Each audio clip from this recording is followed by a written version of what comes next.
आज रोज फुलेटा पार्टी गुजरात जोड़ो जनसभा अंतर्गत जो सभाનું આયોજન કર્યું છે મંચ પર વિરાજમાન મયુરભાઈ સાકરિયા, કિરણભાઈ પટેલ, કુલદીપસિંહ અને તમામે તમામ આગેવાનો, માફ કરશો બધાના નામ નહીં લઈ શકું, સમય બહુ જાજો થઈ ગયો છે. અને ખાસ કરીને જે યુવાએ આ કાર્યક્રમનું આયોજન કર્યું છે એવા પિન્ટુભાઈ માટે એકવાર જોરદાર તાળીઓ થઈ જાય તો.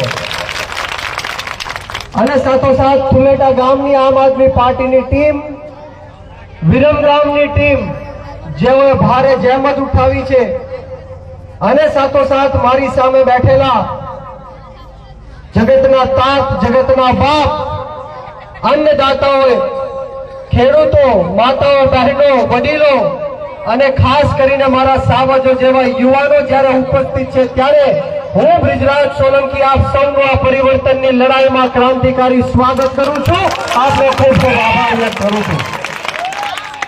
મિત્રો, સૌ પ્રથમ તો આપ સૌની માફી માંગીશ કે આપ સૌ 4 વાગ્યાના બેઠા છો, પરંતુ મેં પિન્ટુભાઈને કીધું હતું કે હું 6 વાગે આવવાનો છું, પરંતુ અહીંયા હું 5:30 વાગે જ પહોંચી જાત. પરંતુ આ ગામની અંદર જે પેરિસ જેવા રોડ બનાવ્યા છે આ ભારતીય જનતા પાર્ટીની સરકારે, ખબર નથી પડતી કે રોડમાં ખાડા છે કે ખાડામાં રોડ છે.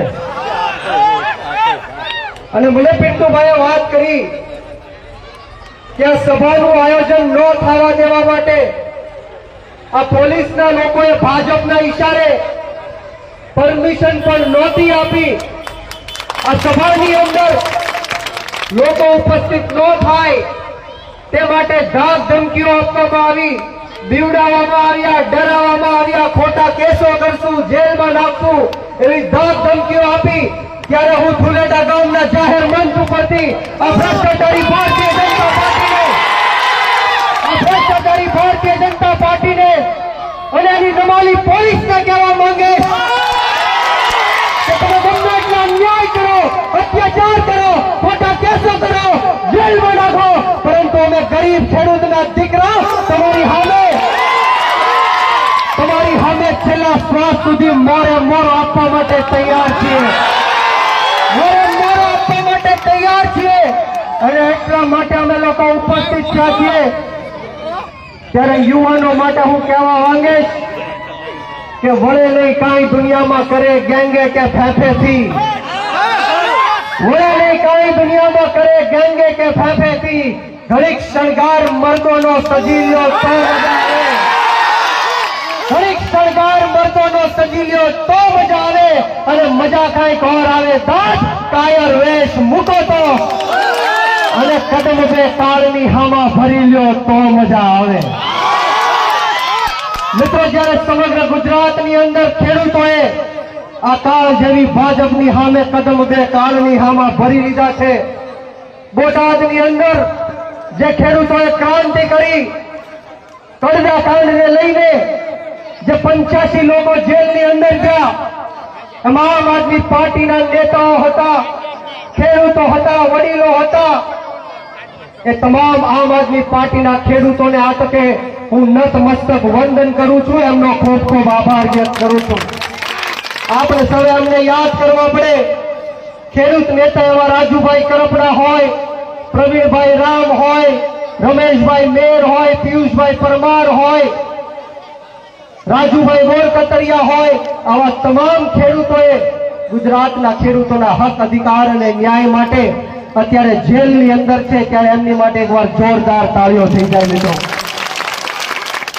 અને સાથોસાથ આ ગામની હું તમને વાત કરું તો આપણે વર્ષોથી 1000 ત્યારે એની સાથે 80 રૂપિયાનો મિત્રો કરદો કરવામાં આવે છે. તો મિત્રો કરદામાં સમજો છો ને, કરદો કરવામાં આવે છે. ત્યારે ખેડૂત ખૂબ સમજાવે છે કે મેં રાત દિવસ મહેનત કરી હોય, ઉસી ઉતારા કર્યા હોય, વ્યાજે પૈસા લીધા હોય, જંતુનાશક દવાનો છંટકાવ કર્યો હોય, રાસાયણિક ખાતરનો ઉપયોગ કર્યો હોય, ખૂબ ખર્ચા કર્યા હોય, અને આજે મહામૂલો પાક હું મિત્રો યાર્ડમાં જયારે વેચવા આવ્યો છું તો 80 રૂપિયાનો કરદા ન કરશો, મારે મારા બાળકોની ફી ભરવી છે, મારે મારા દીકરા દીકરીના લગ્ન કરવા છે, મારા ઘણા બધા સપનાઓ છે, મારા ઓરતા તૂટી જશે, તમે 80 રૂપિયાનો કરજો ન કરો. પણ આ ભારતીય જનતા પાર્ટીના મોરચા વેપારીઓને દલાલો મિત્રો એક રૂપિયા એક વાત પણ સમજતા નથી અને દલાલ મિત્રો 80 રૂપિયાનો કરજો કરે છે અને 80 રૂપિયાનો કરજો કરે છે. ત્યારે થોડુંક નિરાશ થઈ અને પોતાનો વિડીયો મિત્રો આખા સમગ્ર ગુજરાતના સોશિયલ મીડિયામાં મિત્રો વાયરલ કરો અને કહે છે કે આ વિડીયો ખેડૂત આગેવાનો સુધી પહોંચાડો, આમ આદમી પાર્ટી સુધી પહોંચાડો, ખેડૂત નેતા રાજુભાઈ કરપડા સુધી પહોંચાડો અને વિડીયો મિત્રો રાજુભાઈ સુધી પહોંચે છે. માર્કેટિંગ યાર્ડમાં 10 તારીખે મિત્રો યાર્ડમાં આવવાનું તમામ ખેડૂતોને આહવાન આપે છે રાજુભાઈ કરપડા અને તમામ આમ આદમી પાર્ટીની ટીમ જે સ્ટેજ ઉપર બેઠી છે મિત્રો. એ કહે છે કે બોટાદ બને પણ સમગ્ર ગુજરાતના તમામ યાર્ડમાંથી કાંદાને ઉકાળીને ફેંકી દેવાનો છે. 10 તારીખે હજારોની સંખ્યામાં મિત્રો ખેડૂતો બોટાદ માર્કેટિંગ યાર્ડમાં આવે છે. ચેરમેન શ્રીને બોલાવે છે, માર્કેટિંગ યાર્ડના ડિરેક્ટરો આવી જાય છે અને આપણી મિત્રો પ્રથમ માંગણી ત્યાં ચેરમેન શ્રી સમક્ષ રાખવામાં આવે છે અને કહેવામાં આવે છે કે એકવાર કપાસનો ભાવ બોલાઈ ગયો પછી તમે અમારા ખેડૂત સાથે 1 પણ રૂપિયાનો કરજો કરી શકશો નહીં. તો ચેરમેન શ્રી આ બોલે છે. અને બીજી માંગણી આપણે મિત્રો એ છે કે એકવાર કપાસનો ભાવ નક્કી થઈ ગયા પછી અમારા ખેડૂત તમારા જીન સુધી કપાસ ઠલવવા માટે આવશે નહીં.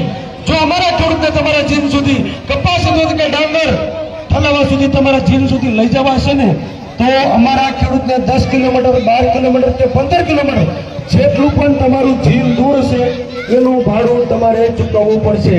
આ હતી મિત્રો આપણી બીજી માંગણી. આ બીજી માંગણી હતી હા કે ના? બધા જોઈતો ને? તો બંને માંગણીઓ આપણે ચેરમેન શ્રીના ડિરેક્ટર સામે આપણા ખેડૂત નેતાઓ રાજુભાઈ બધા રજૂ કરે છે.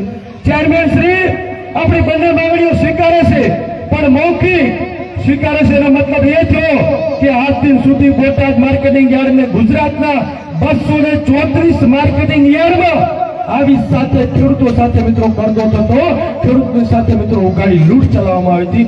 આ ભારતીય જનતા પાર્ટીના ચેરમેન મિત્રો બોટાદમાં આ હજારોની સંખ્યાના ખેડૂતના સામે સ્વીકારે છે કે બોટાદમાં હવે પછી કરતો નહીં થાય. એનો મતલબ કે આજ દિન સુધી ખેડૂતોને ઉગાડી લૂંટ ચલાવવામાં હતી. બોટાદ માર્કેટિંગ યાર્ડ એ મિત્રો ગુજરાતનું એવું મોટું માર્કેટિંગ યાર્ડ છે કે દરરોજનો 70,000 થી 80,000 મણ મિત્રો પર ડે કપા આવે છે કે માની લો તમે 35,000 મણ ઉપર કરતો ન થતો હોય પણ 35,000 મણ ઉપર કરતો થતો હોય ને તો દરરોજના